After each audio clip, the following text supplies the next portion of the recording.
이 사람은 진짜 이 제일 나쁜 언제까지 놈인데, 우리가 진짜 제일 조희대 가도록 기대죠. 합니다. 승부수를 던졌다라고 표현을 해야 될까요?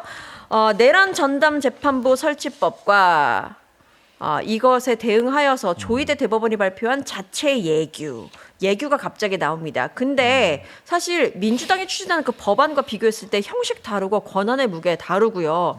핵심 부분에 있어서도만 다르다라는 얘기가 있는데 일단 그 부분 설명 좀 부탁드릴게요. 우선은 이제 민주당이 하고 있는 안은 여러 가지 이제 수정을 거쳤습니다만은 위헌성을 최소화하고 거의 제로로 만든 안이다. 그래서 결국에는 이제 판사 회의를 통해 가지고 사법부 내부에서 추천하도록 다 만들어 놨고요. 그분의 말이 참 많아요. 그렇죠. 말은 많았지만 이제 정리는 잘 됐죠. 네. 네, 그리고 이제 지금 조희대의 대법원 예규안은 뭐냐면은 이제 판사들이 하는 게 아니라 이제 무작위로 추첨을 해서 그냥 본인들이 돌린다. 나름의 이제 전담 재판부를 만들겠다라고 지금 소위 말 쇼를 하는 건데 근데 그 방법은 지금이랑 사실 원론적으로는 다를 바가 없는 거잖아요. 뭐 다 그래도 이제 본질적인 차이는 거기에 있죠. 지금 민주당에서는 영장 판사까지도 못 믿는다. 그래서 영장 판사까지도 교체를 하도록 되어 있는 네. 거고 조희대 안에는 그 부분은 또 빠져 있죠. 그러니까 약간 부실한 안을 가지고 사실 조희대가 대법원 예규로서 선수를 친 건데 저는 여기서 지적하고 싶은 게 뭐냐면은 이건 조희대의 정치행위다라고 저는 봅니다.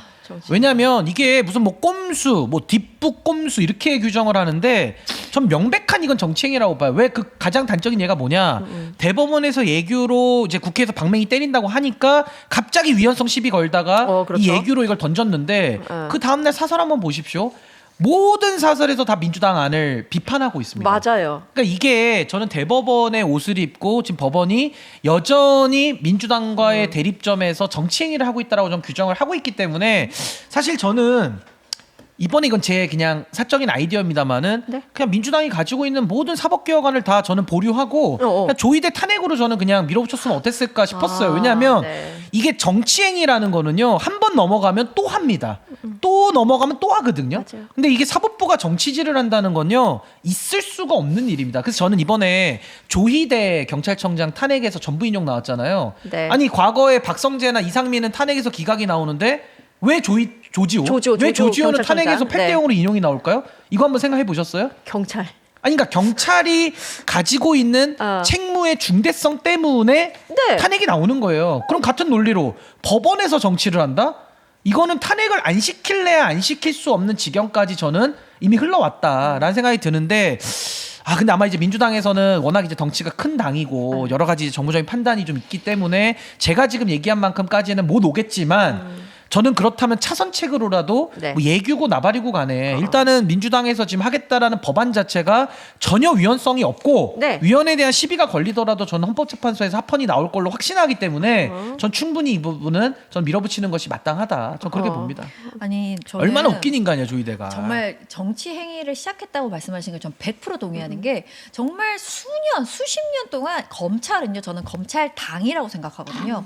정치 행위를 꾸준히 해왔고 그들이 갖고 있는 권력으로 얼마나 아까운 사람들이 희생을 당했는지 모릅니다. 그 긴 시간 동안 사람들이 보면서 그래도 검찰인데 믿어오고 마찬가지로 언론에서 그들을 그래도 검찰 흔들지 마라. 수사는 검찰이 하는 거다. 이런 식으로 맞아요. 긴 시간 동안 해오면서 그 힘으로 검찰당이라는 게 존재해왔다. 그들은 정치를 해왔어요. 쭉 하다가 결국 당 해산된 거라고 생각합니다. 저는 검찰당이 해산됐습니다.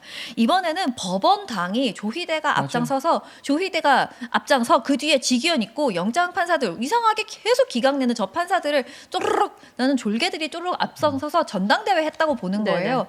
이례적인 속도로 파기환송 때릴 때부터 국민들이 선택할 수 있는 선택권을 지들 마음대로 뺐을 때부터 저거는 나 정치하겠소라는 전 선전포고라고 생각을 합니다. 그리고 예규라는 거는 뭐예요? 대법원이 스스로 정하고 스스로 바꾸고 스스로 해석해서 약속하는 거잖아요. 조희대 일기장 메모장 같은 거예요.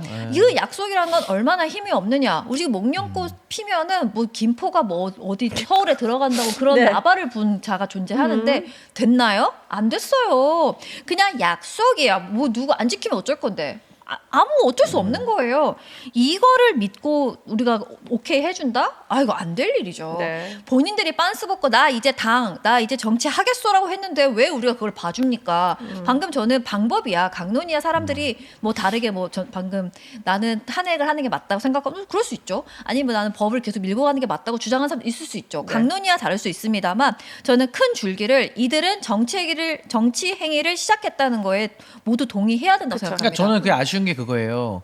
조이대가 정치행위를 한다? 이건 있을 수 없는 일이거든요. 그럼요. 그러니까 판사들은요, 공무원도 다 같은 공무원이 아닙니다. 삼권 분립에서 고도의 독립성을 주고 있는 사법부만큼은 정치적으로 오해를 받아도 피해야 돼요. 네. 그러니까 오얏나무 밑에서 각근을 매. 아유, 안 돼. 오해야. 그래도 피해야 돼요. 네. 근데 지금 사법부는 오얏나무 밑에서 가끔 매는 오해를 받는 정도가 아니라 네. 그냥 정치질을 지금 대놓고 맞아요. 하고 있어요. 네. 그게 첫 번째 증거가 뭐였냐? 그게 조이대의 파기환송. 그러니까요. 그 대선에 개입한 거고요. 이번에는 국회에서 방맹이 두드리는 것만 놔두고 있는데 그걸 갑자기 예규라는 형태로 선수를 오. 친단 말입니다. 이게 정치행위예요. 정치행위라는 정의 자체가 일정한 정책적 방향을 만들기 위해서 여론을 조성하는 행위를 정치행위라고 하거든요. 아니 그러면은 지금도 공무원들은 좋아요 한 번만 눌러가지고도 정치 행위했다 그래가지고 징계 확실합니다. 다 받고 있는데 예. 대법원은 대법원의 탈을 쓰고 민주당하고 지금 법원당이 맞닿아 있다는 막 지금 거죠. 무슨 원내 교섭단체 시켜달라는 거랑 비슷한 거예요 지금. 네. 그래서 지금 소위 말하는 정치적인 맞불을 놓고 있다. 저는요 검찰당도 아까 해산 너무 좋은 표현인데 정치 검찰이 하루 이틀 정치 행위한 게 아닐 거예요. 그때마다 넘어왔더니 최후의 지점에 오니까 윤석열이가 대통령이 돼 있고 윤석열이가 검찰권을 사유화해서 결국에는 지 배우자 지켜주다가 내란까지 일으킨 거거든요. 거기에 정치 검찰이 협조한 게 없습니까? 같이 만든 거거든요. 그러니까 저는 사법부가 한다는 거는 정치 검찰보다 더 심각한 문제죠. 그래서 저는 탄핵을 제가 정해놓고 얘기하는 게 아니에요. 네. 지금 보십시오. 배당에 문제가 있다라는 게 지금까지 꾸준히 문제제기 되어 오지 않았습니까? 맞습니다. 거기다가 인사 문제, 예. 지기현 같은 사람 문제 있는데도 여전히 자정하고 있지 않지 않습니까? 거기다가 조이대의 정치행위가 2번이나 들통이 났죠. 이 정도 되면요, 전 이거 가지고도 충분히 탄핵 사유가 전 된다고 보고 이걸 탄핵으로 바로잡지 않으면은 어떻게 바로잡습니까? 그래서 저는 조이대가 일으킨 지금 이 정치 행위에 대해서 저 국정조사를 해야 된다. 그럼 국정조사를 하면 조이대 잘못인지 아니면 천대엽 법원행정처장의 잘못인지 아니면 서울중앙지방법원장의 잘못인지를 가려내서 해당자를 저는 탄핵으로 단죄를 해야 네네. 다시는 이런 일이 발생하지 않을 수 있지 않을까. 근데 이거를 또 우리가 유야무야 넘어가다 보니까 정말 국민들이 이제는 사법부를 더 이상 믿을 수 없는 지경까지 가는 것이고, 사실 내란 재판부도요 조이대만 교체되거나 조이대만 물러나면요 여기까지 올 것도 아니에요. 근데 조이대가 안 물러나고 계속 정치질을 하다 보니까 여러 강론들이 지금 대립하는 상황이기 때문에 전 이 문제를 좀 무겁게 우리가 인식을 좀 해야 된다라는 네. 생각이 듭니다. 그렇습니다.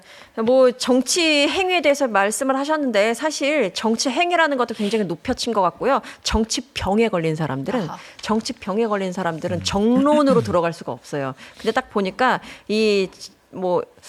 뭐라 그래야 될까? 이렇게 정치병에 걸린 사람들한테는 따끔하게 알려줘야 되는데 어르고 달래는 거 이제 더 이상 필요 없고 의미 없습니다, 너한테는 정치병이 걸릴 만한 정치 권력 자체가 존재하지 않아라고 현실 파악을 할 수 있도록 싹 박살을 내주는 게 지금 필요하지 않나 그런 그러니까 진압을 해야죠. 진압을. 네네 그렇죠. 야, 이걸 뭐 어떻게 타협합니까? 그렇습니다. 대화를 어떻게 어르고 해요? 달래는 거 필요 없고 뭐 협치 필요 없고 아무것도 필요 없는 상황에 다다랐다라는 생각을 해봅니다.